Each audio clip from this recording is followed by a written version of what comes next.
الاخوان خاصنا نتحركوا. حكيمي حاصل فرصه كبيره والنيه ديال فرنسا بدات كتتضح نهار على نهار. الامور بدات كتخرج على السيطره والدفاع ديال اشرف حكيمي جد ضعيف. ما بقاتش محاولات اغتصاب، دابا ولاو كيبريباريو ليه ملف باش يغرقوه، ودابا الاعلام الاوروبي كامل كيتعاملوا معاه على اساس انه اغتصب. الا مشيتي للصحف البريطانيه ولا الالمانيه ولا الهولنديه غادي تلقاوهم تيقولوا على اشرف حكيمي انه مغتصب. مرات اشرف حكيمي رجعت لاسبانيا وما بقاتش بغات تهضر معاه ولا تشوف، تواصل معاه في وسائل التواصل الاجتماعي وما بغاتش تجاوبه. شوفوا بنات الناس كيفاش دايرين، مازال حتى ما تبتاش عليه التهمه وما بقاش باغا لا تجاوبه لا تدوي معاه. الغلط كنحملوا للام ديالو وليه هو اللي تزوج وحده في حال هذيك. كون كان مجوج بنت بلادو كنتو غادي تلقاوها واقفه معاه حتى لاخر دقيقه. المغربيه واخا تعرفوا غلط قلبها كبير وكتسامح. سعد المجرد البنات ديال العالم كامل دايرين به واختارها مغربيه بنت بلادو، وراكم شفتوا نهار المحكمه شنو دارت عليه. المنظمه اللي باغا تورط وتغرق اشرف حكيمي هي نفسها اللي كتواصل مع سائق الطاكسي اللي هز البنت ووصلها لعند اشرف حكيمي للدار. وهذا الشيفور ديال الطاكسي رفض على انه يعطي تصريحات لاكبر منبر اعلامي في فرنسا، مع العلم ان هذه الصحيفه هذه عرضت عليه 200 مليون ديال السنتيم باش يدير معاه استجواب صحفي، لكنه رفض.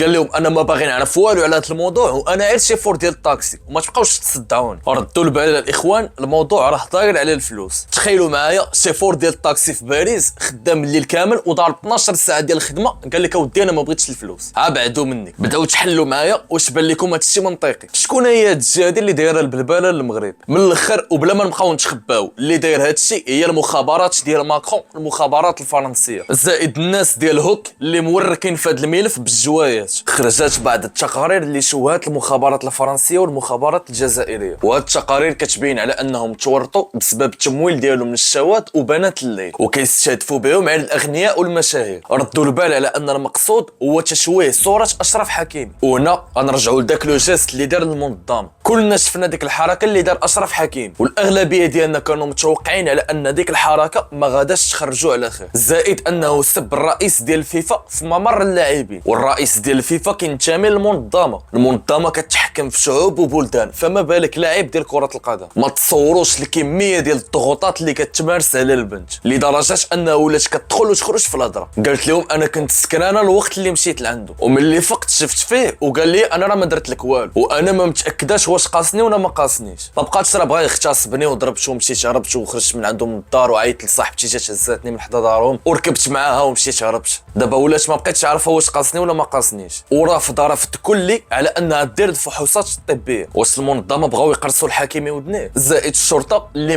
منعا كليا يتجبد الاسم ديالها. الاذاعه الفرنسيه الرسميه نطقات بالحرف الاول ديال الاسم ديالها، وجميع المنابر الاعلاميه الاوروبيه كعاو ورفضت هذا التصرف اللي دارت الاذاعه الفرنسيه الرسميه. هذا كيعني على انه اللي خاصو يتشوه هو اشرف حكيمي بوحده، وحتى الا خدا براءه التهمه ديال الاغتصاب كتبقى تبعك طول حياتك وكتشوه لك السمعه ديالك فين ما مشيتي. والغريب في الامر على ان الصحافه الاسبانيه كتنعد اشرف حكيمي باللاعب المغربي اللي اغتصب فتاه فرنسيه وهو زوج الممثله الاسبانيه هبه، مع العلم على ان هبه والديها حتى هما عرب. وفهمت السطه. الا شديتوا داكشي اللي قلت من البدايه ديال الفيديو حتى لدابا غادي تلقاو على ان الهدف ديال فرنسا هو تركع المغرب، وكيف ما شفتوا استهدفوا ناس واخده اوسمه من عند الملك. وهذا الشيء كامل اللي طاري فرنسا باغا الملك يتنازل على افريقيا. راه من غدا الملك يحيد الشركات والابناك المغربيه من افريقيا، اول ناس يوليو كيمدحونا هما فرنسا. غادي يبرئوا سعد المجرد وغادي يبرئوا حتى اشرف حكيمي، وغادي تبدا تسمع على ان المغاربه هما احسن شعب في العالم. الاخوان فرنسا حاليا كتعيش الفقر وما بقى فيها ما يدار. فرنسا حاليا مقلوبه بسبب غلاء الاسعار وسن التقاعد اللي طلع من 60 عام ل 65. تخيلوا معايا على ان في هذه المظاهرات لي فرونسي داخلين تيشفروا الماكله من لي سوبر مارشي. الضغط الشعبي اللي كيتمارس على فرنسا دابا كتحاول تمارسوا على المغرب باش يطلق ليها لافريك، لان السرعه اللي تحكم بها سعد المجرد ماشي نورمال. شد الطياره مشى لفرنسا دخل المحكمه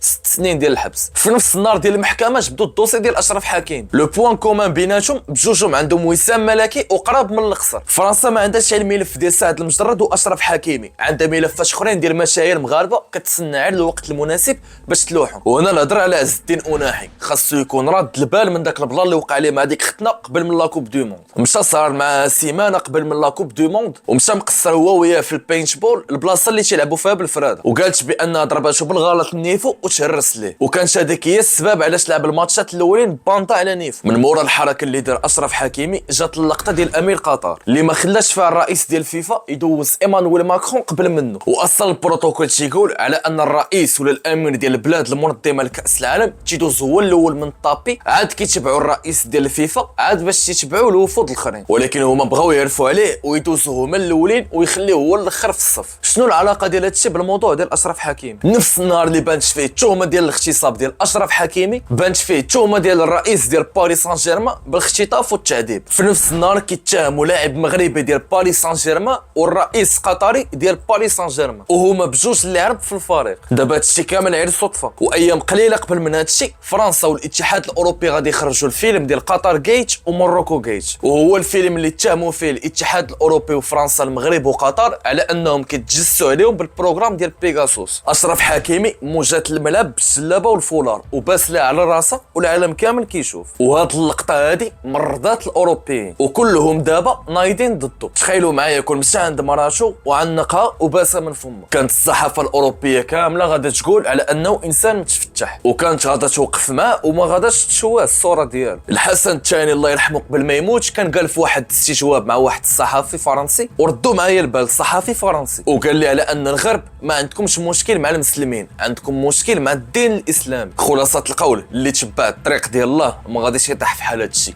وهذا دليل على ان الطريق الله هي الصحيحه.